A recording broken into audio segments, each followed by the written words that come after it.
It is not what you have that is important, but making the best use of what you have. We've seen people that come from very poor background who rise to become wealthy and successful in life. When you discount what you have, your life begins to degenerate.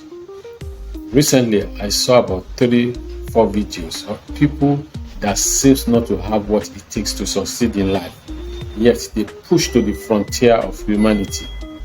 One, a young girl of about 8, she feed herself through the tube. She put it at the nose and she feed herself, and you can see the will to live. No matter what life throws to you, have the strong will to live. There was a woman. She has none of her legs, and a prosthetic legs were created for her. Come and see the joy over her face. Not real leg. All she can do was manage to move from one place to the other, but she was full of happiness and gratitude. Some of us have all our body intact, yet we have no sense of gratitude. This is why our lives are wobbling. Today, give life the push. Do all you can to keep forging ahead, to keep moving forward. Never stop. Trust God that what you have is enough to begin with, to move on. In life, what we have is always enough to start the journey. Building on what we have is what leads us to be able to attract the things we don't have. When you want a bigger world, you will always have to start with what you have. There was a woman in the Bible. Jesus Christ told her, "What do you have?" Until she declared what she has, she couldn't move ahead. David made use of his sling stones. What do you have?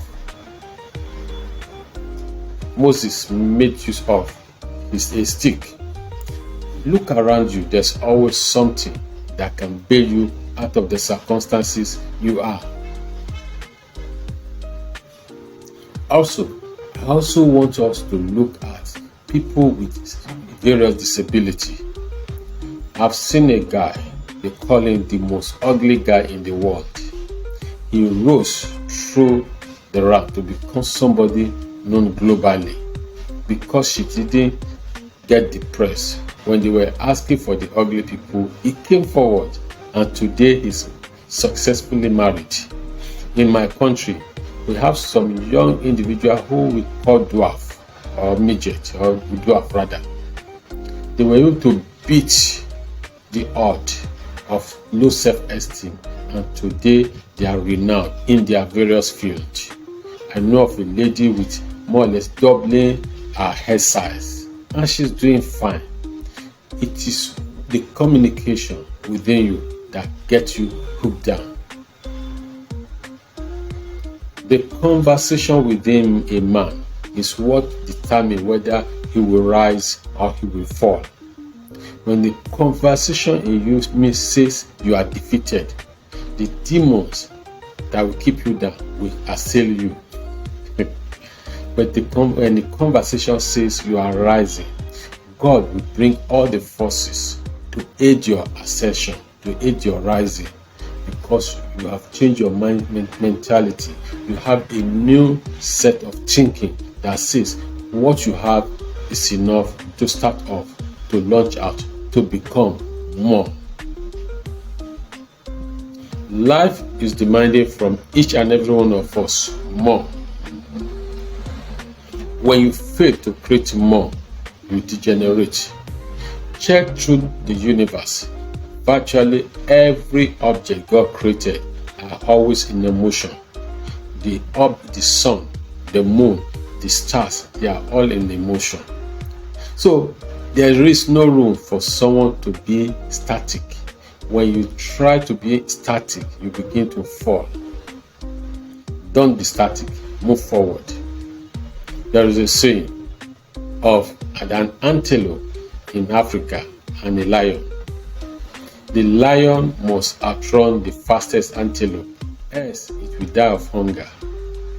And the antelope also must outrun the fastest lion, else it will be eaten up as a prey. So when you wake up every day, start moving forward. Motion leads to greater life, better life, glorious expression, and so on and so forth. Never have to get to a point in your life where there's nothing you can do. Let me give you an example of an experience of mine many years ago. I didn't know what to do. I just took myself up. I went out. Lo and behold, those 2 days I was able to attract very good job. I'm not saying paid job, consultancy, training, and being able to push through one of my books. If I had stayed back, I wouldn't have achieved that success on that day. God Himself is magnanimous. He pays us well. He helps us out when we take the steps. The Bible says God reigns on the righteous and on the sinner. He's a very good Father. The difference between the sinner and the righteous one is their destination afterward. But when you put in just effort in life, it will bring the results. Keep moving. You can become somebody. Adding up, don't allow anything to tell you cannot become. Don't allow the circumstances of your birth to push you to the background. Don't allow your marital issue to define whether you will rise or not. And don't allow the estate of your nation to push you to the background. There's a place at the top for every human, whether from the north to the south, on any part of the globe, who is ready to rise. This is why at the table, at the top, you see different tribes, different race, and different kind of people. Which means at the very top, there's always or usually no discrimination. Rise, you realize that there's a place for you. There is a place for you. I am yours, Wale Adewumi.